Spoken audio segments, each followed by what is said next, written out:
एक महत्त्वाची बातमी आहे। लाडकी बहीण योजनेवरून कॅबिनेट बैठकीमध्ये वाद झाल्याचं पाहायला मिळालं।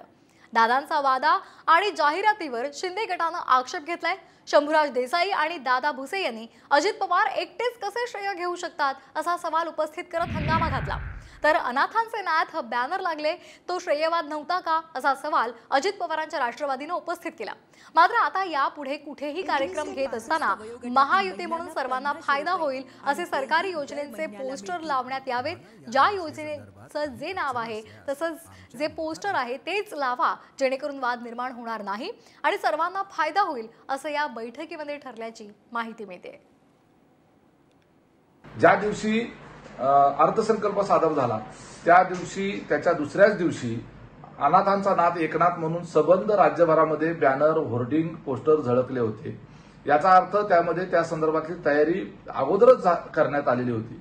त्यावेळेला आम्ही कोणी म्हणालो का असं की याचं श्रेय जे आहे ते मुख्यमंत्र्यांनी एकट्यानेच का घ्यावं म्हणून।